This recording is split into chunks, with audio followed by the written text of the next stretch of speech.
Bienvenue sur Africa Cool Télévision, Bandeko Balandi. Botenamino, bon début des semaines, bipanya sur Bozwami. Sur mon plateau, Nazana Mwana Mboka réel, où toko analyser l'actualité politique, Yamboka Napso, où ils sont dominés par sortie médiatique, il y a confession religieuse, propos où ils sont tenus par le secrétaire général Yasenko, Mwana Mboka Abichole, où il y a qui est baza victime, il y a menace, baza penza menacé pendant que bango bazo se préparer pour nako pona bakambi ya sika ya seni pona ba élection ya 2023 ba propos wana penza et déranger ba tebele et pelisimo to makasi na kati ya opinion na biso. Voilà ba confession religieuse balobi bazana besoin ya mutu oyo akotanga kombo ya vrai mutu a gagné ba élection et puis bazana besoin ya alternance na 2023 bandeko bele balobi. Est-ce que ba confession religieuse baza déjà ko infliger un échec d'avance na président Félix parce que toyebike alobaki akose présenter l'issoussou na l'élection de 2023 pour na deuxième mandat nae. Voilà, gouvernement ya Sama Lukonde bazu bongo engagement ya ko doter population congolaise d'une carte d'identité. Est-ce que eza moi ba manœuvre mo kaka pona ba glissement ya 2023 oyo bandeko ya ngambo ya opposition baza bongo ko dénoncer parce que bon balobaki élection salama na nous ba recensement ba identification na et salama après et puis matokolobi la loi ya Daniel Mbao oyo asengeke l'État a voté d'autres et banda kozala bongo fixé à $500 américains tokosuki sana liwa ya étudiant oyo ya unikin honoré Chamakwete oyo penza akufi likolo ya bavure ya ba policier na biso oyo bazana gâchette facile bakenda ki bongo kosala TP na bango mais policier ayeba senga mbongo tia compréhension ekotaki mwana wana akufi lelo ba étudiant batomboki makasi batumbi même amphithéâtre ya université de Kinshasa. Voilà ba sujet to kolobela na invité na ngai mwana mboka réel. Ndeko bonjour. Bonjour Mopanzi Sango. Tout ça na Mopanzi ni na couleur politique ni.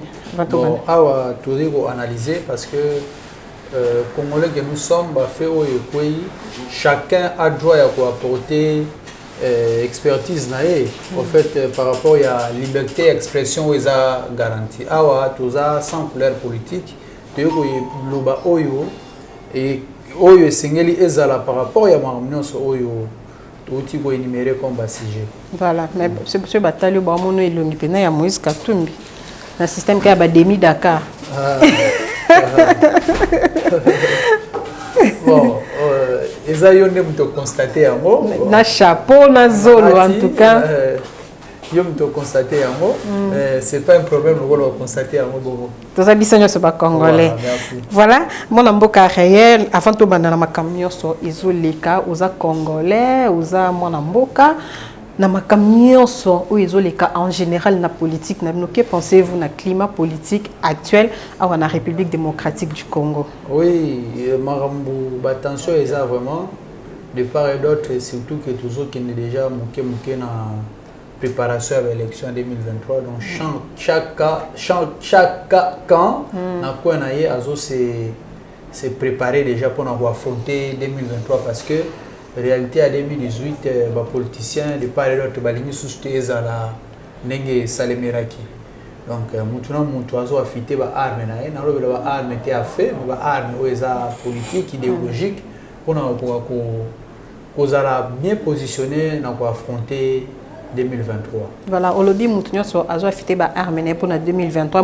Quand on parle de Moutounios, on a beaucoup plus de politiciens. Dans tout ça, où est la place du peuple? Parce que même parti au pouvoir, ils ont préparé 2023. Même au bazar dans l'opposition, ils ont préparé 2023. Événement sur qui est salami, récupération politique, nous sommes préparé 2023. Est-ce qu'on peut dire que la ministre de population congolaise a abandonné à leur triste sort? La population a abandonné, mais ils ont allié à la vie politique. Parce que tant que en 2018 dans l'élection, on était sûr que Maramou se retombe bien. Mais il y a eu un accident, un parcours. Il y a coalition FCC Cash et Zomisaki Marambo Mingi Nassima. Et pour que le président de la République ait force, ait papou, il y a une coalition pour instituer une sacrée qui tamingi.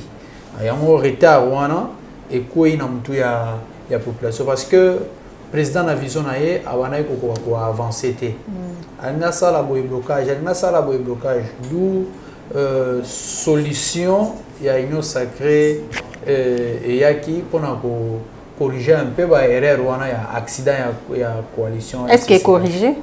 Et corriger ou bien parce que tout le monde a peuple à continuer toujours qu'à coller là. Est-ce que l'union sacrée peut corriger erreur en andingo? L'union sacrée ils en a moi signe moi positif par rapport à la coalition FCC Cash.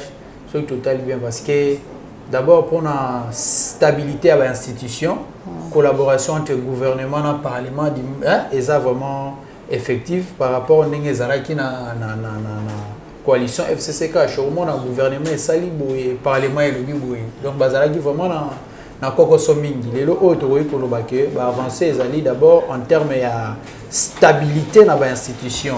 Bilinga bilingeza et sous minité, donc collaboration est vraiment effective pour ne pas dire parfaite. Voilà.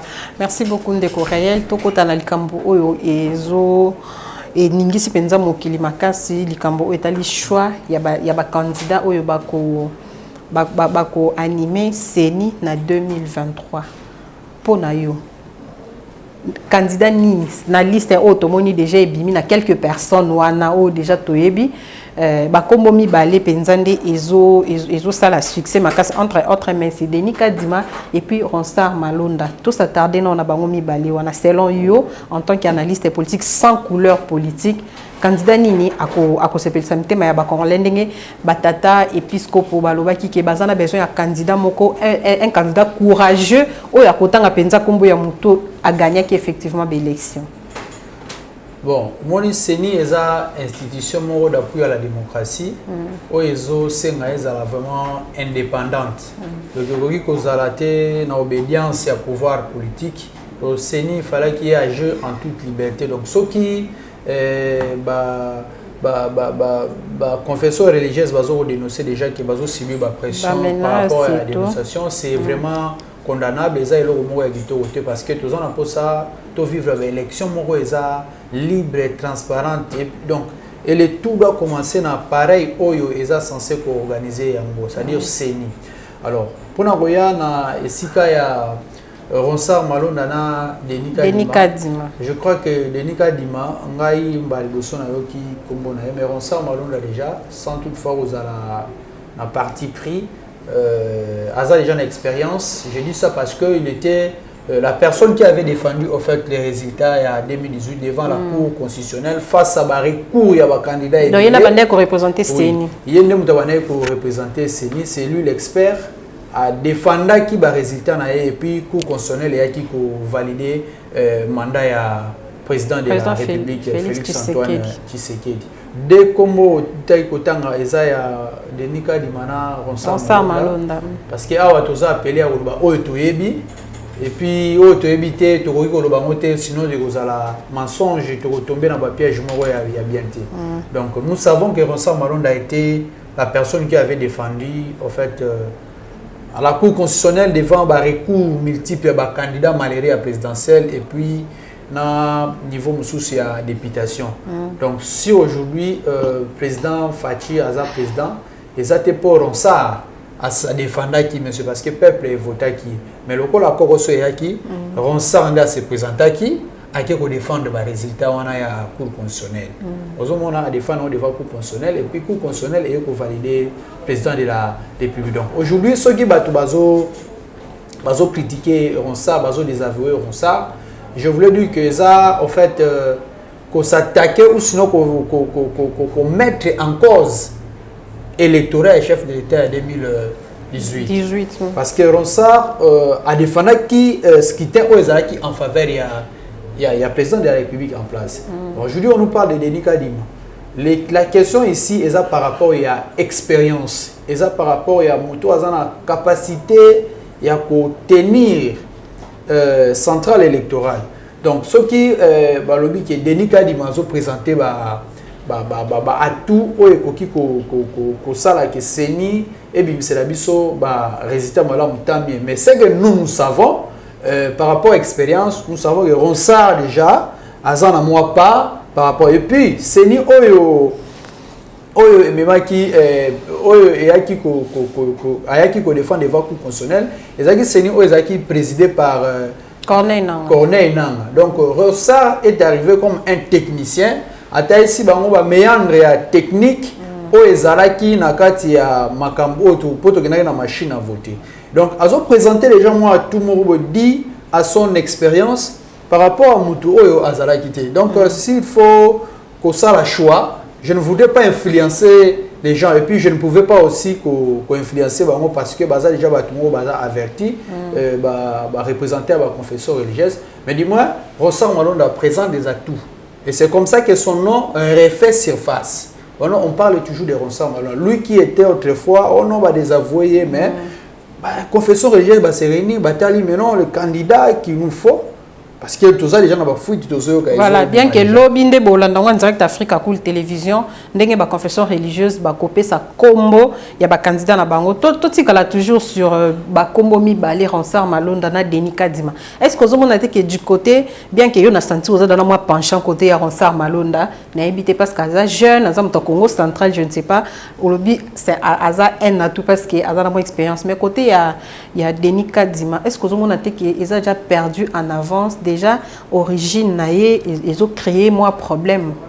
Bon, ma origine moi yango toujours faut mettre les côtés parce que ça est le faut et qu'il y a un sens à méritocratie.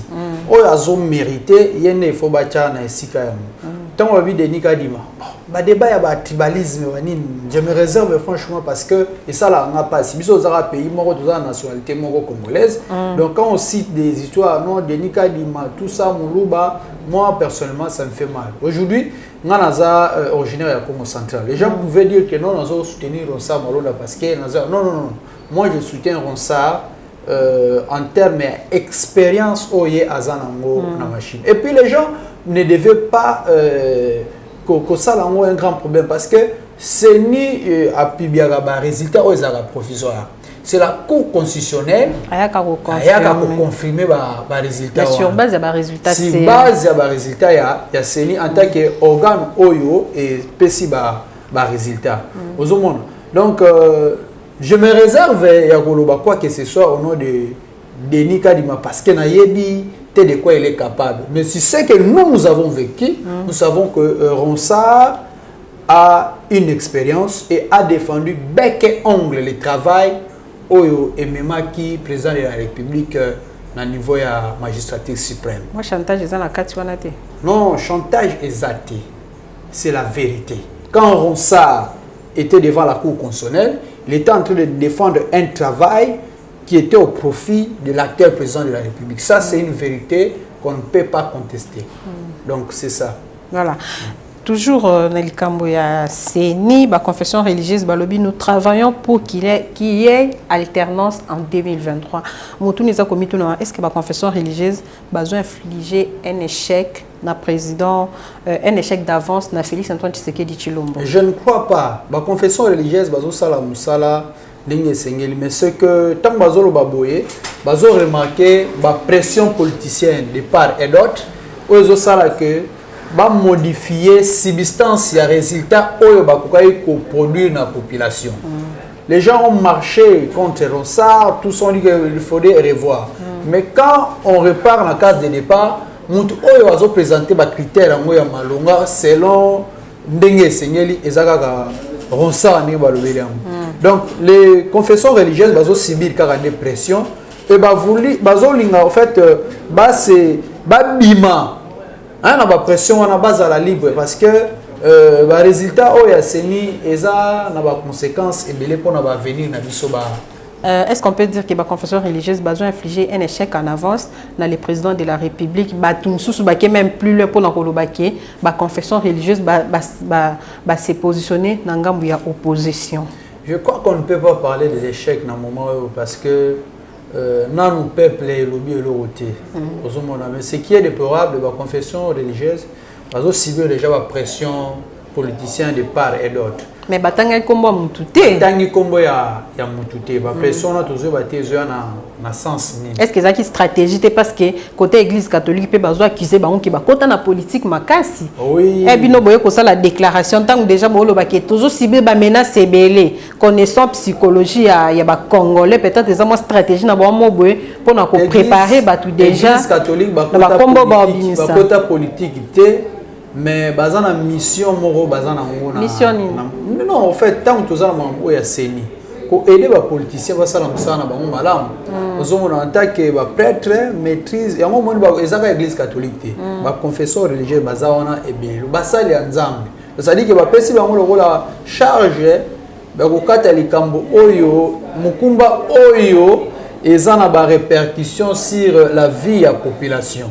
ozomona donc échec ndenge balobi wana on besoin infliger échec c'est très dur parce que je ne sais pas ba citer non mais maté nani mutazo sala bango ba pression wana ozomona mais non échec ça par rapport il y a alternance na 2023 comment bino bozo préparer déjà alternance quand on parle d'alternance et ça là déjà que il faut président Moussou Nda ya kokota alternance président Moussou aya kokota mais et qui s'est mis pété dans président oza en place dans la constitution na biso ya ko renouveler mandat na une fois ndenge eza repris na constitution donc alternance c'est bien ce qui président en place a qui combattre ba élection na a ko battre en fait ba challenger na été wana oya mais ce qui a coquille azana droit ya des mandats na pour concrétiser peut-être programme na oyo aza censé à possible. Décoré lui en tant que Congolais, qui pensez-vous na bilan nini au cours ça dans 3 ans au président Félix Antoine Tshisekedi Tshilombo sali à la tête du pays. Bon, sans ravaler ma langue, je pouvais dire que du moins pour nous ramener biso na terrain ya état de droit, tout le monde a un changement parce que hier pour voir un ministre croupir en prison les qui inimaginable, impossible. Impossible. Et moi aujourd'hui les gens ont peur et ça à quoi que ce soit parce que justice à Zawana à Zolande la Bamagam. Donc déjà quand on sait canaliser Bamagambo eza ya mbongo Magambo on va déjà va détourner qui au banan basala qui quand le président se donne au fait la peine il y a accès action sur l'état de droit en termes pour punir bato bazo contrevenir la loi bato bazo détourner c'est déjà très bien parce qu'à travers ça bako ko renflouer ba caisse à l'état pour ko rendre effectif programme oya donc c'est que moi je pouvais dire une global eza processus au président de la République en termes de processus parce que état de droit ce n'est pas aujourd'hui et puis lobby marmeux c'est bon donc faut que nango malé et tout comme peut ceux qui abattent la campagne en 2023 à une élection à continuer toujours et tout comme peut ceux qui sur le plan social sur le plan social je crois que pour que le président puisse faire sa politique il faudrait que mbongo ezala certain faut ba ko canaliser mbongo oyo population sengela ki elia mbongo oyo population sengela ki basalele banzela mbongo oyo population sengela ki batonga ba école tout ça par-ci par-là bandai ko kende na ba poche ya bato voilà donc il y a un président non il faudrait que Congolais redistribution équitable de la richesse le temps où to zimbongo oyo e ko sala boye e ko sala bodon. Voilà un peu. Voilà. Merci beaucoup Ndeko Réel. Tout qui est dans engagement au gouvernement Samal Kondé Bazui à travers Monoko Yemoko, le numéro 1 du gouvernement. À lobby Bazui décision, Bazui engagement à doter la population congolaise d'une carte d'identité. Quand on parle de carte d'identité, toujours sous-entend des membres, il y a un recensement, toujours sous-entend des membres d'identification. Est-ce que ils ont une préparation vers un glissement pour 2023 bon, ou c'est la bonne décision? Je crois que d'une part, ils ont une bonne décision dans le sens que tant que vous êtes doté de votre carte d'identité, ils ont permettre de imaginez un grand pays comme la République démocratique du Congo, tous ont une carte d'identité. Ce sont des cartes d'électeurs au bas de la service des cartes d'identité provisoire. C'est une honte pour la République. Donc, ceux qui ont déjà carte d'identité et vous allez bien. Mais alors, na sima ya ko se lancer na démarche wana ya ko doter population na carte d'identité. Je crois que faut tout les gana recensement. Alors recensement ce n'est pas les lobby mbala moko ba recenser ba congolais nyonso et puis to bani kozwa ba carte d'identité. Ça va prendre du temps.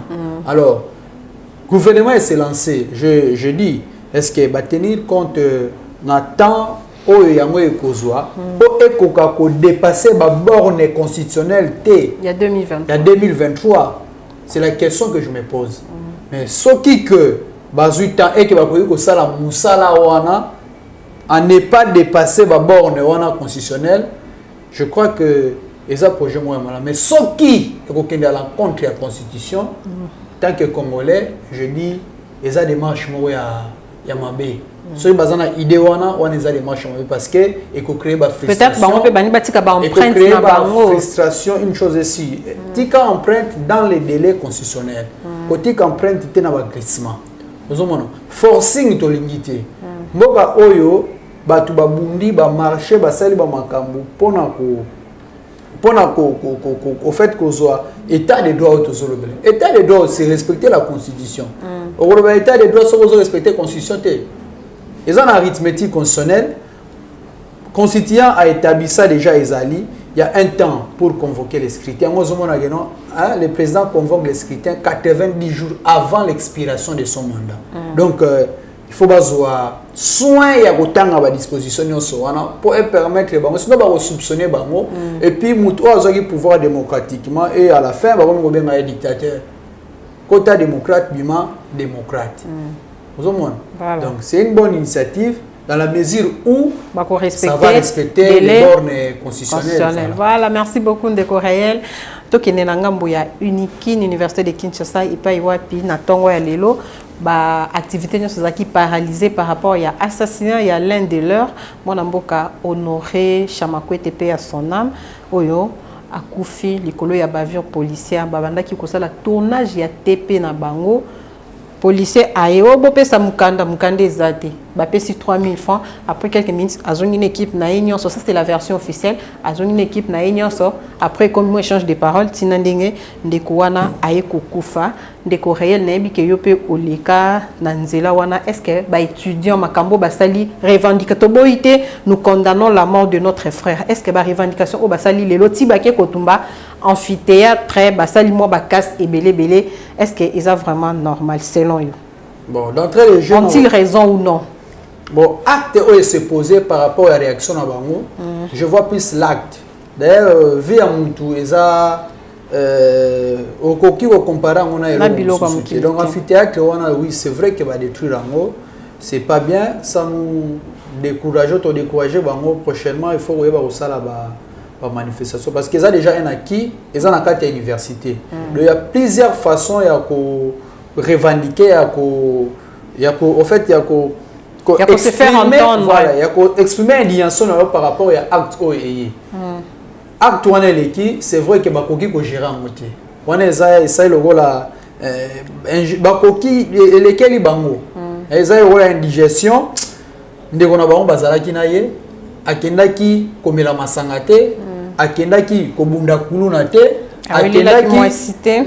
akendaki makambo ya classe muto aza appelé na kozwa relève na domaine moko songolo paka na kati ya mboka babomié gratuitement. Ça nous condamnons. Tokoki jamais kondima ko vivre le corps na boloko na kati ya mboka na biso moko. Parce que déjà policier azo ignorer étudiant. C'est très grave. Batu oyo na ebité soki policier wana ayebi passe ya classe. Na ebité soki atanga. Parce que na mutu oyo ayebi passe ya classe tango moni ke batu bazo sala TP, il se réfère directement na parcours académique sinon scolaire oye à Salaki. Voilà. Donc policier wana on nous apprend que akimaki azomona on ne comprend pas comment mutu oyo abomi akimana epé librement. Tant y a sali acte wana les mêmes policiers au bazalaki na ye na temps ya commission ya acte nde bango bazalaki censé ya kokanga policier wana ya maîtriser.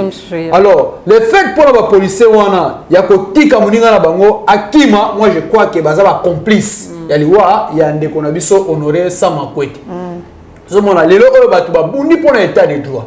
État de droit eza kotika acte wana te boye policier wana il faut ba appréhender ye ba sambisa ye bien que ata ba sambisi ye vie ya étudiant wana ekozonga te c'est très grave. Alors on a toujours dit qu'il n'y a pas de mauvais mais il n'y a pas de mauvaises troupes. Voilà. Il y a que des mauvais. Il n'y a que des mauvais chefs. Na habité nini ba instruction nini ba pesa ki bango pour voir comment na niveau tant bo moni bato bazo sala TP o senga bango TP o senga bango pardon mukanda nini epesi bino permission bo sala o bozo sala. Je me demande est-ce que ezakana na mukanda soki mutawe sala TP à moins que soki batindi bino na ba entreprise mo bo na accès enseignant a repesa mukanda alobi non a recommandé ba étudiant oyo ko ba ya kozo mais wana ba kenda ki na terrain oyo ezo senga mukanda ti mais ça ba site mususu ezaki interdit ko filmer nga na kenda même biso to kenda nga en tant que journaliste na kenda na unité ce sont des sites on a que filmer moi dans ces mais na na pena même problème les ba sites oyo eza bien identifié que tant yo za wana webi que non on a rekota te mbala mona bandi ko filmer par exemple na ba camp militaire par exemple ezero yeba mais o bazaki na libanda il bazaki na libanda en plein air. Voilà en plein air donc ça n'avait rien à voir ba trouble qui ordre public d'ailleurs tant ozo sala tournage wana batu bazalaki ebele wana bazo tala bazo sepelaning bazo sala pepe na bango ba respecter ba geste barrière te geste barrière ceux qui ba respecter en moté est-ce qu'il faut obéter masasi est-ce qu'il faut sala quoi que ce soit en fait ba geste barrière tika pena loba ezalaka cumulatif te mais ezalaka alternatif quand on dit port de masque, ce n'est pas yango kakande to sala rapport à lutter contre corona.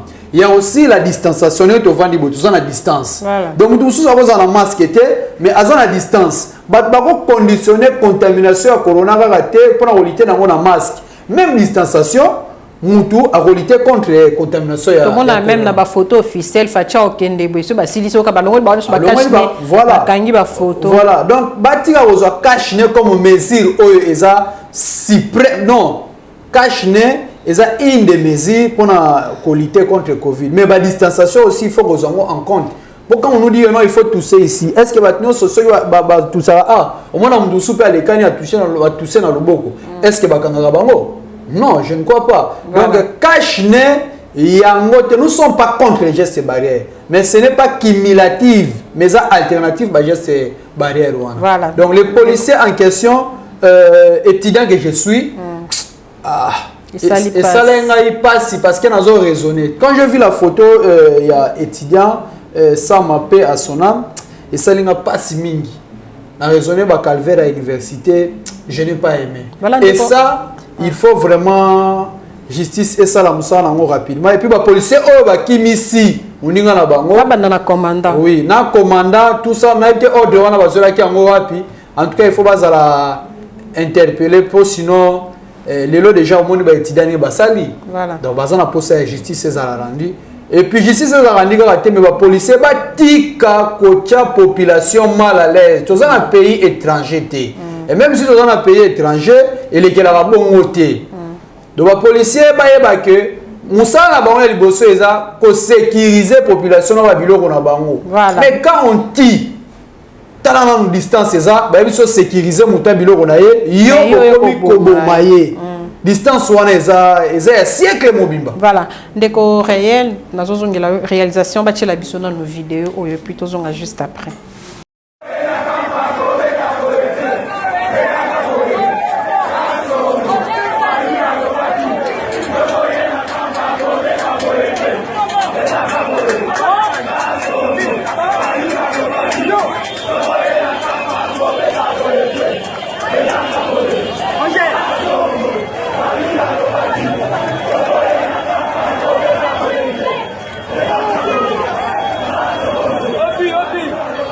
Voilà, ndeko réel oti bongo kolanda vidéo na ndenge ba étudiant bazoyemba fayulu kasongo papa lobaki ko beta boye après quelques minutes sorti la vidéo na tomoni bandeko ya ngambo ya lamuka ba tweet ba retweeter et ba partager yango et puis fayulu yemoko a tweeter lobiso ki mamba bozo salema c'est parce que autorité awa na mboka na biso eza te. Que pensez-vous na ba propos na yewana? Bon, c'est tout à fait normal à bon, parce que, qu'on se le dise, Fayoulou a protagoniste, en fait, a antagonisme maintenant, président Félix. Donc, imaginez que M. Mathieu Fayoulou m'a dit, candidat malheureux, Tilelo a mis toujours président élu. Donc, c'est tout à fait normal, réaction à est-ce que ça récupération politique? Non, récupération politique. Donc, Fayoulou, aujourd'hui, son problème, c'est quoi? Qu'on dénonce Magam Oyamabe, Oye Amoni. Mais à dénoncer la position, pour naïe Azoa, quand même, position devant la population. Parce que les hommes ils quand même les États-Unis, ils ont bon.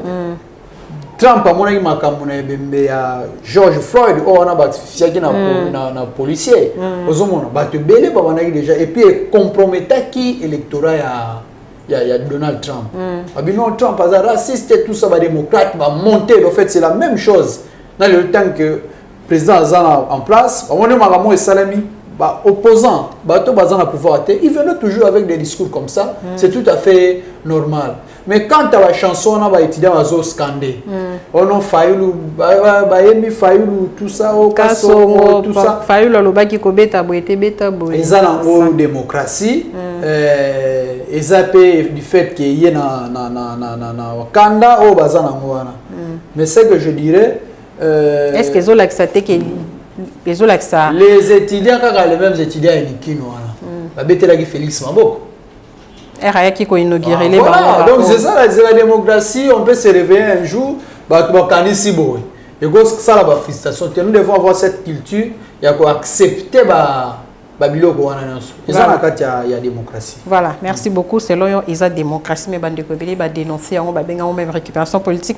Donc, il y a la loi Daniel Mbao a proposé que l'Assemblée nationale a sengi été d'autres pour la moi si va fixer $500 de réel. Que pensez-vous de cette loi? Bon, je crois que dans la proposition, on a différentes dispositions. J'ai trouvé la loi, ils ont sécurisé moi aussi.